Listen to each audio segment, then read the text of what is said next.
Daryl? Ikaw ba yan? Wow, si Daryl guys. Dagan ha? Oops, nagamitan ko to. Uy, matamlay. Okay, huli ka na yun.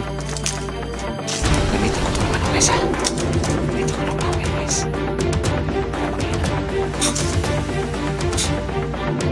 Oh.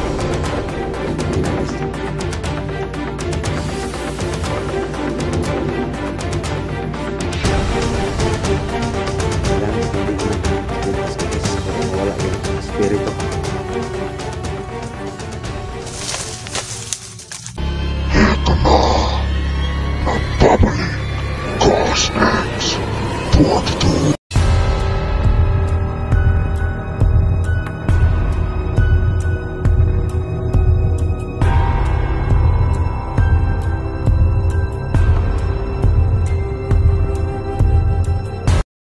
Yan guys.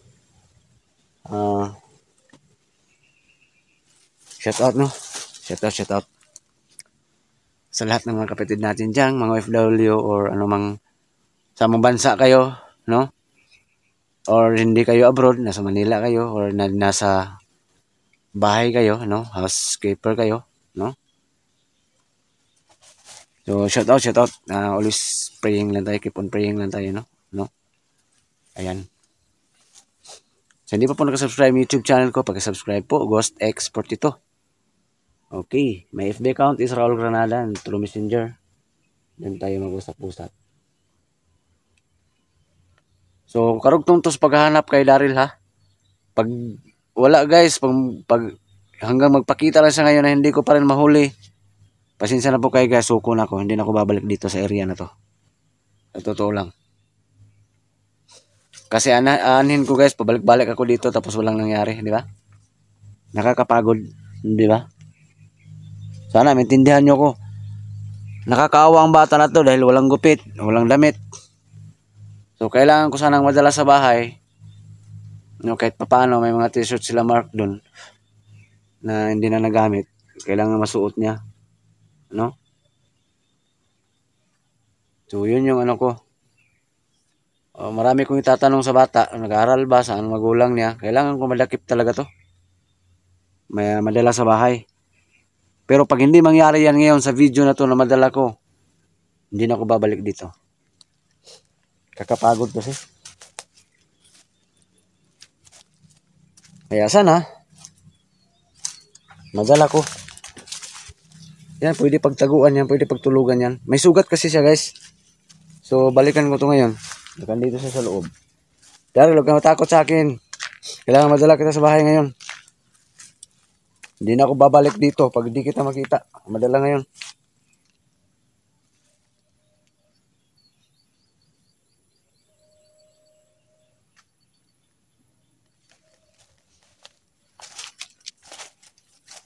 Nakakaawa naman guys ang sitwasyon talaga niya. Kailangan sana natin tulungan, no? Sinong may mababait na loob dyan, makakita sa video na to. So, kailangan natin matulungan guys. Pero kaso lang, hindi ko madala sa bahay. Pero pag madala ko sa bahay guys, kailangan natin tulungan. Kawawa naman.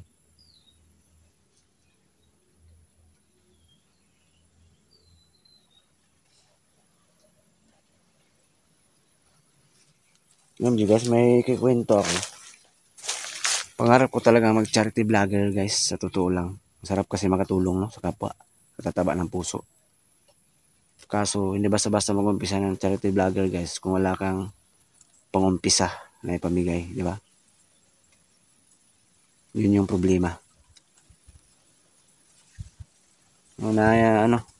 Kumbaga palagi kong nanood nila Pugong Bihero guys at saka ni Daddy Frankie. Totoo lang. So parang naiinggit ako. Nakakataba ng puso yung mga ginagawa nila na marami silang matulungan. Hindi sa nainggit. Pangarap ko na maging katulad nila soon. Yun talaga yung goal ko guys. Din ako dito sa Gusanting. Pagiging Gusanter. Mag-charity vlogger na ako. Pero ang pang-umpisa lang, yun ang mahirap. Sarap makatulong sa kapwa. Sa totoo lang guys. Sarap sa feelings yung ikaw ang magbigay kasi ikaw bigyan. Di ba? No? Nakaka-overwhelm. Sa totoo, solid supporters ako nila Pugong Biyahero. Kung mahilig kayo manood ng charity vlogger ha, kilala nyo ba si Pugong Biyahero? At saka si Daddy Frankie, taga Pangasinan. Oo. Idol ko yan sila ngayon. Yung dalawang charity vlogger na yan.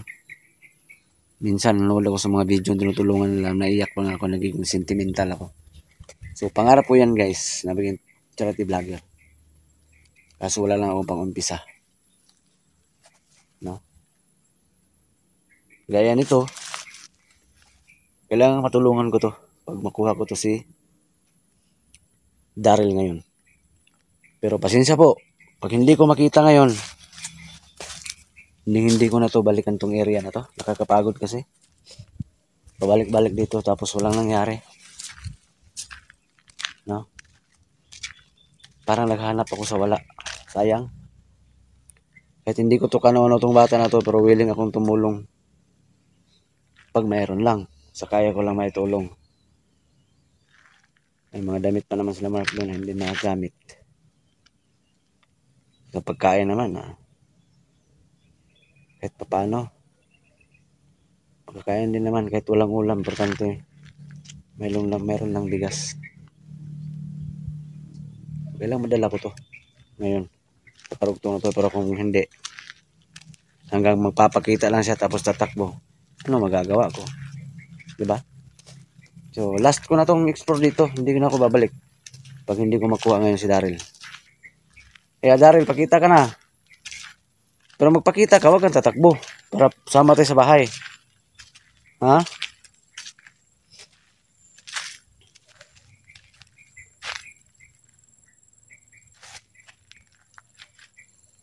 Pakishare ng video na to guys. God bless po sa ating lahat, no? Bang-bang na kayo soon guys. Pag mayroon akong pang-umpisa, mag-charity vlogger ako guys, no?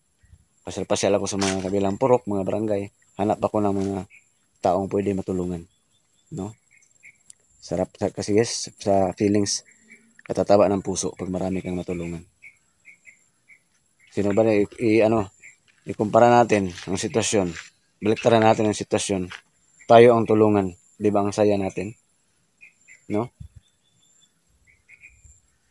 Ang tao kasi pag matulungan guys, for example, kahit tayo matulungan, may blessing na dumating sa atin, yun yung response sa mga dasal natin kay God. Yun yung pagkaintindi ko. Dahil bawat isa sa atin guys, nagdasal tayo na bigyan tayo ng blessing, di ba? Mataimtim na dasal. So pag may dumating sa atin na blessing, so isipin talaga natin na ito na yung answer ni God sa mga sacrifice at sa sa mga praying ko. So abangan nyo guys ha, mag-charity vlogger ako guys pag pag may pang-umpisa. Yun yung pangarap ko talaga. So sana andyan kayo nakasuporta guys sa plano ko.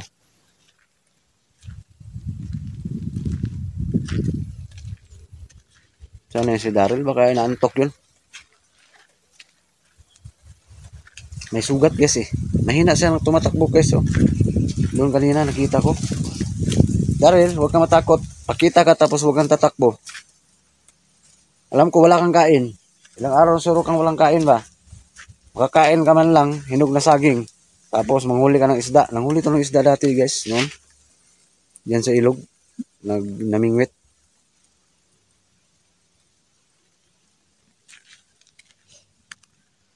Kawawa to.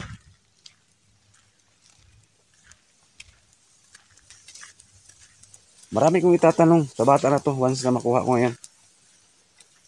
Anong pangalan ng magulang niya? Ilan sila magkakapatid? Alam ko walang nag-aaral ba to? Kasi palaboy-laboy siya dito guys eh. Mamataan na to ng mga trabahante dito kaso hindi nila mahuli kasi may kapangyarihan din to. So ako lang ang nag-import, no? Nangahas. Napabalik-balik dito maghanap. Noon, dinala namin to sa bahay. Kami nila Mark, ng anak ko. Hindi rin papayag. Pero ngayon, mapipilitan siya pag makita ko. Kasi may sugat eh. Iwan ko kung totoo na may sugat to.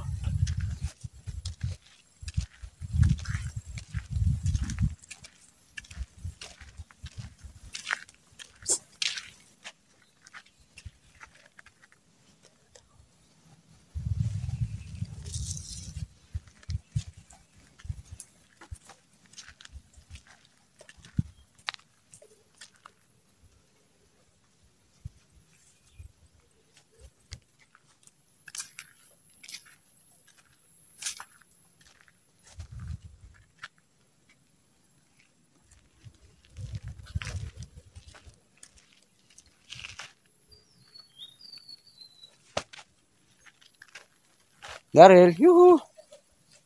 Ramdam ko pa rin, dito ka pa. Pasensya na, sorry kayo. Di ko mabalik ka naman dre. Di ka magpakuha sa kuha ron.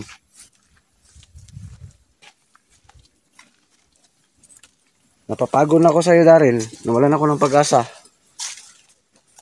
No? So, kailangan lang dyan makuha ta karon. Pagkita ka, yung dagan.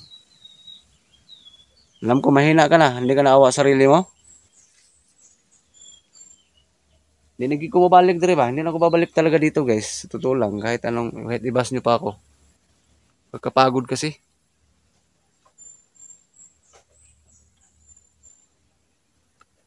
Sayang yung effort ko pag ganito lang.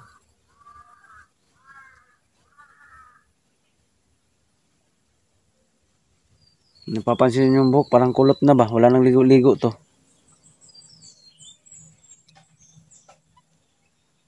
Yuhu! Daryl?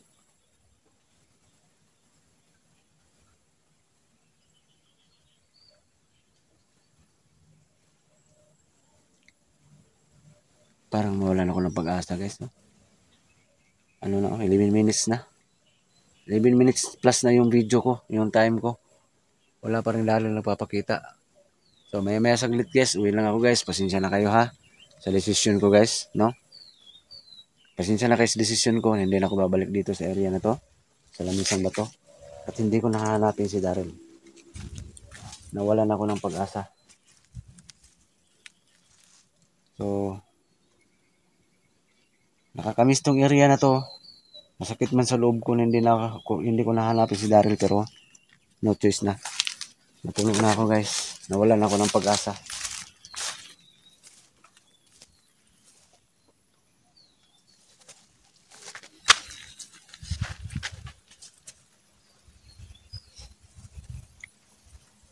Nawalan ako ng pag-asa, guys.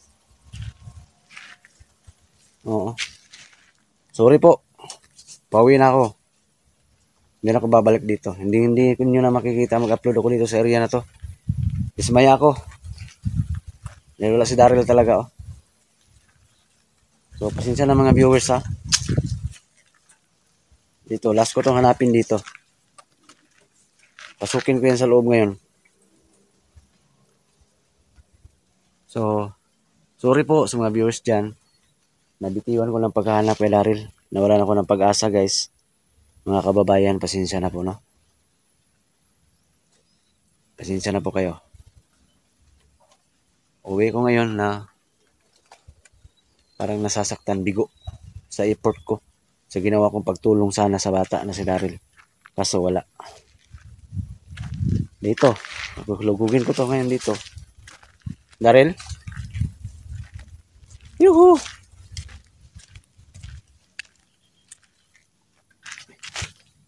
Uy. Wow. May tao, guys. May tao, guys. May tao. Ayan, oh. Daryl? Ikaw ba yan? Wow, si Daryl, guys. Yung dagan, ha? Oops, gagamitan ko to. Uy, matamlay. Okay, huli ka ngayon. Ay, gagamitan ko to ng ano, guys, ha? Gagamitan ko ng power, guys. Para manghina. Oh. Yan, manghina, guys. Manghina, guys.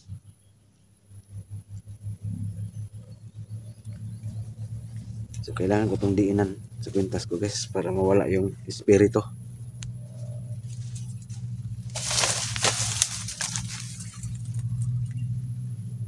Sa wakas, hindi ako bigo. Okay, wala na yung espiritu guys, oh. Sama ka sa bahay, ha. Kuyog tas balay karon. Sa wakas, akala ko, nawalan ako ng pag-asa guys, na makita ko. Ngayon, nahuli ko na. Dali, tara. Matamlay guys, oh. Tara. Dali. So, dali, hawak ka. Gunit akong kamot. Dali. Hindi na to pwedeng tatakbo guys. Nanghina na to sa kapangyarihan na binigay sa akin sa kapre sa kay George. Saka lumabas na ang masamang espiritu. Tindog. Lumabas na masamang espiritu. Dali. Lumabas na masamang espiritu. Ayan. So, sasama ko to sa bahay. Dito ka lang pala, ha. Dali. Hindi sa pwede makatakbo dyan guys kasi kanal. Pero bukas makikita nyo upload. Interviewin ko to sa kubo. O tara. Okay. So ayan guys. Ayan, oh. Huli ka ngayon. Oops. Sabi ang tamlay. Wala na tong kain. Ayan, oh. Kawawa ka naman, Daryl ka. Thanks God na nakahuli ko si Daryl. Bangan yung update ko sa bahay, ha. Marami kong tatanong. Nag-aaral ba to? Ano pa to? Oh, ang dumi na. So, salamat. Nawala na sana ako ng pag-asa pero buti. Narinig ni God ang mga pray natin, mga pray ninyo. So, ito na. Nahuli ko na si Daryl. Oops, huwag ka. Para matumba, guys. So, stop mo itong video, guys, ha. Kasi ang bigat, guys. Kailangan kong buhatin to. So, hanggang dito lang, guys, ha. Maraming salamat sa panood.